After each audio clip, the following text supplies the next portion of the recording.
Have you read the food labels of your favorite foods or drinks? Or especially when you go out to eat, do you actually know what you're drinking? Have you pulled up the nutrition label? The food industry adds fat, sugar, and salt to make things tasty. And today I'm going to be talking over some sugar shockers. And I'll also be talking about how the end result of all this sugar can lead to insulin resistance and it can affect our health and our weight loss.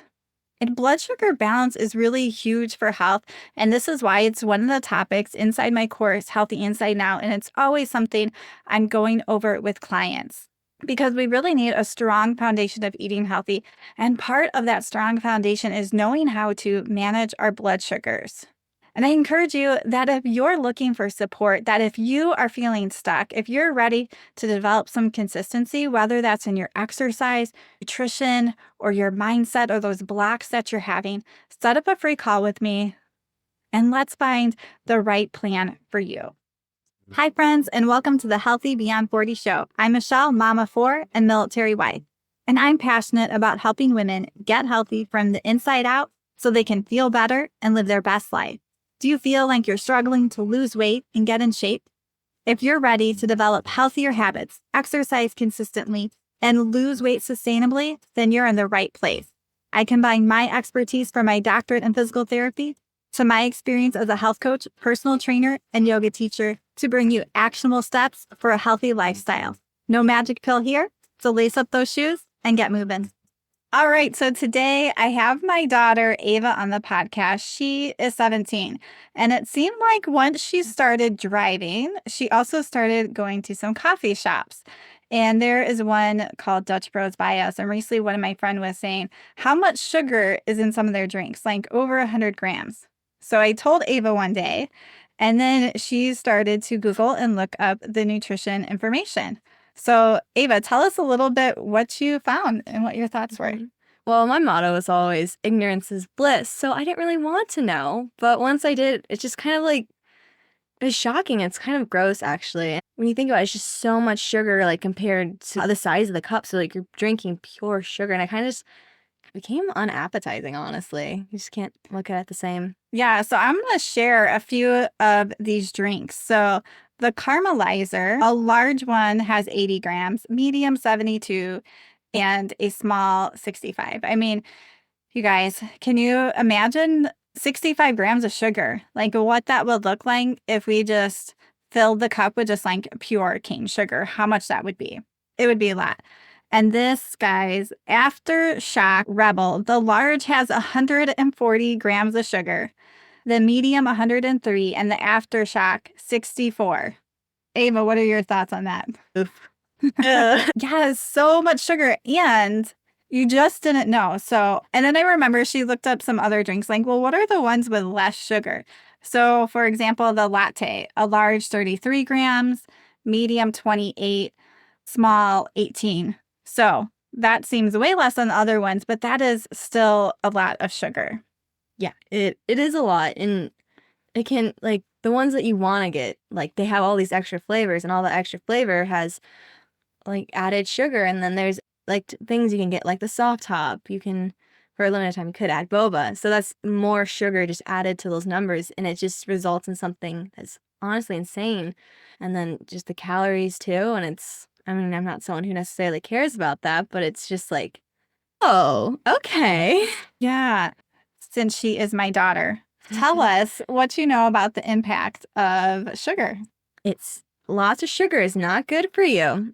I think it does stuff to your blood pressure and Blood sugar. blood It sugar. can affect your blood pressure too. See, I was right. But it's just like not good for you, and it doesn't make you feel great. I know when I have a lot of sugar, I just feel like more uggy. I don't know if that's a word or not. Okay, there we go.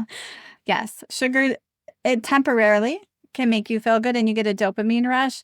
But after that, you have that crash because your blood sugar starts to crash and then you feel not good or uggy in teenager terms these days. All right, Ava, thanks for sharing. You're welcome. All right, I hope you guys enjoyed hearing from my daughter. I think it's so important whether you have kids or grandkids, we don't try to control them or make a big deal out of things. We can try to educate them and just be a really good example, share how eating good, healthy food makes us feel. As we're thinking about sugar, I want you guys also to think about that it's just empty calories. So when we're thinking about nourishing our body and really fueling our body, we really need to maximize on the nutrient potential of the food we're eating. We got to make sure we're getting enough fiber, the phytonutrients, the minerals, the vitamins, all these other things. If we are having something that is 600 calories of mostly sugar, we are missing out on a lot of nutrients our body needs to make our cells healthy, to help our function of our hormones, and all those different processes that go inside of our body. We need more than just calories. We need that actual nutrition. Now, I've had people ask me this: what amount of added sugar can I eat in a day? And I am not going to give you a gram that I think is okay, because I think this is really a personal decision and everybody's on their own journey. But it really needs to come down to we should be having very little to no added sugar most days. It's not like an essential nutrient that we need. It's not like protein that we need or healthy fat that we need or different minerals that we need. We don't need added sugar. So it really comes down to how can you continue to decrease that added sugar to get to as little as you can or to get to none. And I think it's funny. I mean, I think I've Googled or seen before, like, I don't know, whoever recommends, no more than 25 grams of added sugar a day. But it's like, that's a lot for something that we don't even need. And we're only making it okay because that is what people are eating. So everyone's on a different journey. So see where you are and what you think is a good amount for you. And I just want to break a little bit here to share some of my favorite supplements. I only share on here the things that I use and that I really like. So one thing that I really like is Organifi's green juice. It has that clinical dose of ashwagandha. I add my protein powder to it, and I don't have a favorite. I use collagen protein in it. I don't have a favorite one, and that's why I don't share it on here. I think there's a few different ones that you can use. Collagen protein just mixes really nice. So I start my day off with that Organifi green juice. Probably 75 to 80% of the nights I end my day with Organifi's Gold. It has lemon balm and curcumin in it. It's a nice calming drink, anti-inflammatory, and that lemon balm is a very calming herb. The other thing I'm making sure I'm taking daily is my fish oil supplement. If you guys don't know about omega-3s, make sure you search in the podcast here to learn more about fish oils, omega, and brain health, because it's super powerful. I just had a client recently test her levels and she was low, and she was really shocked at how low she was. So there will be a link down below where you can test your levels of omega-3s, and then you can use my favorite supplement, and then you retest and make sure that that level is going up and is in that good range, making sure that your body is absorbing it. So there will be links for that down below. And if you guys have questions about that, you can always reach out to me on Facebook or Instagram. So as we're talking about sugar, what having too much sugar eventually leads to, and this can also be from having too many of the highly processed carbs like breads, chips, those other things that also turn into sugar in our bloodstream, is that it can lead to insulin resistance. And over time, insulin resistance tends to get worse and affects our health. So the pancreatic beta cells that make this insulin that helps to bring down our blood sugar wears out. And eventually the pancreas no longer produces enough insulin to overcome the cell's resistance. And the result is that we get higher blood glucose levels. And ultimately that leads to the prediabetes or type 2 diabetes. So this is like super important for our health, is that we're knowing how to manage our blood sugars and eat in a healthy way so that we're preventing getting diabetes. The rate of type 2 diabetes is going up. They're even starting to see it in kids. And there you go. I mean, there's these coffee sugary drinks, but I mean, think about all the other things kids are eating that are high in sugar and also high in those processed carbs that turn to blood sugar. Type 2 diabetes should not be happening in kids, but it is, because this is what we are surrounded with. And so what happens with insulin resistance is that the cells in your muscle, fat, and liver don't respond to insulin as they should. And the insulin comes from the pancreas, and it's really essential for regulating our blood sugar levels. So under normal circumstances, insulin functions like this. So your body breaks down the food, and then you get glucose in your bloodstream. And that's your body's main source of energy. And then glucose enters the bloodstream, and that signals the pancreas to release this insulin.